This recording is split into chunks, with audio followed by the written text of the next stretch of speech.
The movie begins in the morgue. An autopsy is performed on a body before the surgeon leaves for the night. Sam leaves a message to Nikki inviting her to stop by after work. Sam then goes into a house party and meets with her friend, Alice, who is already quite drunk. She orders a beer but then notices that she is being watched. She looks at her phone but is then interrupted by Riley. He asks if she is still seeing that bartender, but she makes her excuses and walks away. She then runs into another guy named Zane who she hasn't seen for a while. He asks where Nikki is but she doesn't answer and goes to find Alice. Alice wants to do shots but Sam says that Nikki will kill her if she arrives. She notices that she is being watched again and drinks the shots. Alice notices that Riley is circling and calls out to him. At around 2 a.m., Sam calls Nikki again and tells her that she's thinking of her and that she loves her, before returning to the party. In her drunken state, she drops her drink and is handed another by the guy that has been watching her all night. He says that he came with a guy named BJ and asks if she is seeing anyone. Sam tells him about Nikki, but the guy asks why she isn't here with her tonight. They then go to a car together to have some fun. After a while, Sam begs him to stop. Day 1. Sam wakes up and listens to some returned messages from Nikki. She goes to check on her plants and then finds that her mother is home early. She tells her daughter off for getting home so late and making a noise. Sam goes to meet Nikki for lunch and tells her that she is starting to feel a little ill. Nikki asks about the party and asks if she did anything fun. Sam says no and then changes the subject by telling Nikki that the plants are doing well. She starts to ask Nikki if she can move back in before they are interrupted by a man who says that he recognizes Sam. Nikki brushes him off and he walks away. That night, Sam's mom makes dinner and tries to make her daughter sit and eat with her, much to her disgust. Sam has only been back home for 10 days and they are already arguing. Sam stands up but yelps in pain.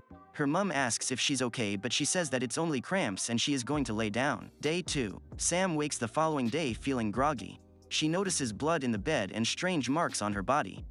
She takes a shower and there is more blood. She goes to the kitchen to find that her mum has a burn due to a coffee pot. As Sam helps her, her mum notices some marks on her daughter's arm. On the way to work, Sam is talking to Alice complaining that she still has a hangover. Suddenly Nikki calls her but Sam ignores the call and goes back to Alice. Alice tells her that the cops came to her house looking for some guy who was at the party named Brent Jaffe, but neither of them know who that is. Sam arrives at work. She is a waitress. She takes a bite to eat but spits the food out as it tastes bad. Riley is sitting in her section. They have an awkward conversation before he orders his usual. Sam switches sections with another waitress in order to avoid him. Women.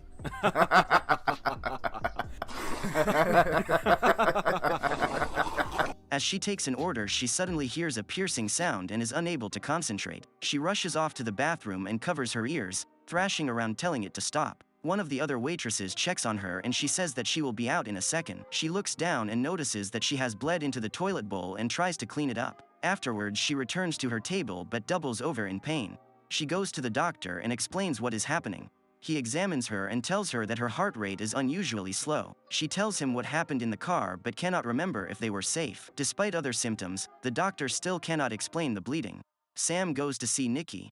Nikki tells her that she was hit upon by a guy last night who reminded her of Riley. She then notices that Sam looks unwell but Sam just acts breezy. Nikki gives Sam her mail and she asks if there is anything from the committee. Suddenly Sam presents her with a bottle of wine to celebrate their 10-month anniversary. Sam says that she misses her but Nikki says that things are moving too fast for her. Sam notices that she does have the letter that she is waiting for. Sam leaves to meet Alice for dinner, who tells her that there is something wrong with her eye. When she gets home and bathes, she senses a bad smell and a maggot drops out of her body. She looks at her eye in the mirror before brushing her teeth, but there is more blood as she pulls a tooth out. As she sleeps, she has nightmares and wakes up and vomits.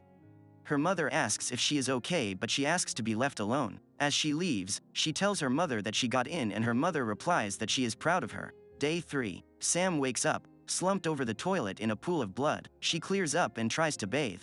She says that the water is cold, although when her mum comes in, she can see that it is boiling. She notices Sam's condition and tells her that she will not stand for this ever again. As Sam showers, her hair starts to fall out. She tries to leave the house but her mum tries to stop her. She demands to know what Sam is doing to herself before Sam storms out. Sam's boss, George, calls and tells her that he needs her to work for a bit till he can get cover. Reluctantly, she agrees. When she arrives, George tells her to take off her sunglasses and reveals her red eyes. She passes it off as a really bad case of pink eye. Back in the kitchen, her fingernails start to peel off. There is a scream from the dining room as one of Sam's customers has found a tooth in the salad. Sam leaves and is stopped by Riley in the street. She tells him that she is ill, but when he offers to take her to the hospital, she tells him to back off. She is not his problem. He admits that he saw her with that guy the other night. He tells her that the cops are looking for that guy.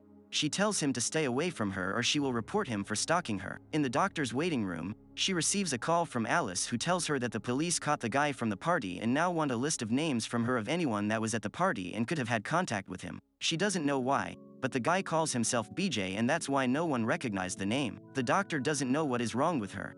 He has to wait for the results of her blood test, but Sam is angry because it appears to be getting worse. She shows him her eyes and he says that it appears to be viral, but there is no build-up to suggest infection. He thinks that it was transmitted after her night of fun, but he cannot treat her until he can identify it. He advises her not to come into contact with anyone until they can determine what it is. Sam goes to Zane's house and asks for something to help her take her mind off their troubles. He gives her some substances but tells her to be careful with it. As she prepares, Alice arrives and wants to know what is happening. Sam tells them about the fun she had with BJ. Alice tells her that she should go to the police, but Sam doesn't want Nikki to find out. Alice says that this isn't about Nikki, but then Sam gets angry with Alice as she thinks that Alice has been waiting for them to break up for ages. Sam storms out and Zane tells Alice that he may have sold the substance to spike drinks to a guy named BJ at that party. Back at the restaurant, Sam is having a drink when a note is passed to her by a man who proceeds to leave with another woman. Sam follows them but loses them outside. She goes home to find her mother discussing Sam's condition with another doctor. Her mother accuses Sam of being bad with illegal substances, so she tries to storm out and go to Nikki's. They won't let her leave and say that Nikki is enabling her. Sam starts yelling and the doctor asks her to tell him what is wrong. She takes off her glasses and screams at them. The doctor says that he is sorry and leaves. Sam heads to an appointment with the committee and startles the receptionist with her appearance. He asks for her ID and realizes that she is bringing the sample of a special plant that she has cultivated. However, it is wilted and starting to die. He studies her ID and asks her to remove the glasses. He looks again and then asks her to wait. Upon his return, he tells her that she is unable to enter the competition. She throws the plant in anger and goes to see Nikki. Nikki won't answer the door and Sam starts to cry. Finally, Nikki opens the door but angrily tells Sam that Alice called her and told her everything. Nikki tells her to go away and says that she isn't interested in her anymore. Sam forces her way in and starts to attack Nikki. They fight and Sam tells her that she loves her as she attacks her. She then drives to Alice's house and bursts inside. She demands to know why Alice called Nikki, but Alice says that it was for her own good as she needs help. Alice tells her to get out, but Sam tells her that she doesn't know what she made her do. She chases Alice, who uses a knife to hold her back. She tells Alice that this is what she wanted and pulls her close to kiss her. She then stabs Alice before biting her. Suddenly Sam apologizes and says that she can't let Alice do this. With that, she kills her. Sam then picks up her phone and calls Riley. She tells him that she needs to talk and invites him to Alice's house. While Riley makes his way there, Sam uses makeup to make herself look more normal and hides Alice's body. When Riley arrives, he finds Sam sitting on the sofa. He joins her and she tells him that everything is fine. Sam tells him that Alice is in the back. He apologizes for being intrusive earlier on, but he tells her that he really likes her. She tells him that she needs someone and no one else cares the way that he does. He admits to being confused, but Sam says that she is going through changes. They start to get close and enjoy themselves. He says that it tingles and during the act, maggots can be seen dropping to the floor. Riley vomits in the bathroom and demands to know what is wrong with her. He realizes that she has passed on an infection and tells her to stay away from him before discovering Alice's body in the bathtub. Sam drives home and calls her mother, but she starts to hallucinate and passes out in the car. The car crashes and a zombified Sam gets out. She grasps at members of the public. Her mother appears and assures her that everything will be okay, but she runs at her mother, who screams in terror. Thank you for watching. Subscribe to watch more videos like this, turn on notifications, and leave a like to help the channel out. Thank you for watching. You should check these recaps.